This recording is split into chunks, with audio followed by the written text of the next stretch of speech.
Alright, so let's kick things off, yeah? Montego Bay, we call it Mo Bay, started making its mark long before dreamy beaches and fruity cocktails took center stage. Picture this. It's 1494, and Christopher Columbus rolls up, probably thinking he's reached the Indies. Surprise, Chris, this is Jamaica. He names the bay Gulfo de Bueno Tiempo, or Gulf of Good Weather. I mean, the man wasn't wrong. Sunny skies, ocean breeze, it's paradise. Now, the name Montego Bay itself, that's got some debate behind it. Some folks say it's named after a guy, Montego de Salamanca. Others argue it's a spin-off from the Spanish Bahía de Manteca, or Lard Bay, thanks to all the pig fat exported back in the 1600s. Yeah, pig fat. That's not quite as glamorous as Montego Bay sounds today, is it? But let's fast forward a bit, to a figure who truly puts Montego Bay on the map for something way more meaningful. Sam Sharpe. Now, this man wasn't just any Montagonian, he was a revolutionary. Leading the Baptist Rebellion in the 1830s, Sharpe and his fellow rebels challenged the brutal system of slavery head-on. They torched plantations and demanded freedom, plain and simple. Sadly, the uprising ended in 1832 with bloody consequences. Sam Sharpe? He was hanged, but not before showing the world what courage looks like. Today he's a national hero, officially recognized in 1975. And if you're ever in downtown Mo Bay, you've got to check out Sam Sharpe Square. It's like the beating heart of the city, filled with monuments that keep his story alive. I mean, it's inspiring, right? A place where history feels, well, alive and kicking. Montego Bay isn't just Jamaica's sunshine capital. It's basically Hollywood's Caribbean getaway. If you're into Bond films, and let's be real, who isn't? Then yeah, you might recognize the scenery from Live and Let Die. The suave secret agent himself was sipping martinis in Mo Bay. Okay, and then there's cocktail. Remember Tom Cruise flipping bottles like a pro? Those tropical vibes were straight out of this city.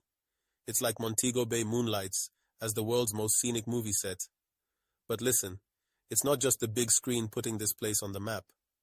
Doctor's Cave Beach, now that's a spotlight stealer all on its own. Picture this.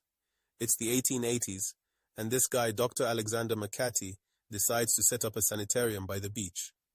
Fast forward a bit, and his colleagues start raving about the curative waters. I mean, who wouldn't want to soak in magic healing waves? Word spreads, and voila, it transforms into the golden ticket for tourists looking for fun in the sun. And then, of course, we've got to talk about the people who visit this paradise. Celebrities? Oh yeah, they flock here like it's their second home. Half Moon Resort, 400 acres of absolute luxury, has hosted everyone from Queen Elizabeth herself to Richard Branson. Yeah, royalty and billionaires chilling under the same palm trees. That's kind of the vibe. It's like Montego Bay doesn't just welcome you. It rolls out this invisible red carpet. Pretty irresistible, right? Alright, so let's switch gears from pure paradise to what really makes Montego Bay buzz today, business and luxury. Now, if you've ever flown into Jamaica, chances are you landed at Sangster International Airport. It's the busiest airport in the English-speaking Caribbean. Pretty impressive, right?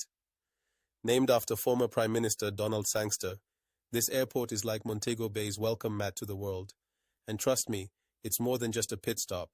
It's a symbol of how Mo Bay is truly the island's gateway. But hey, let's talk about luxury for a minute.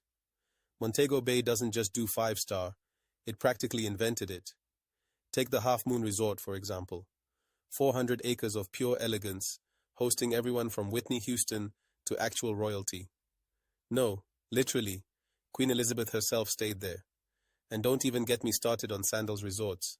Their headquarters are right here in Mo Bay, cementing this city's reputation as the gold standard in Caribbean hospitality.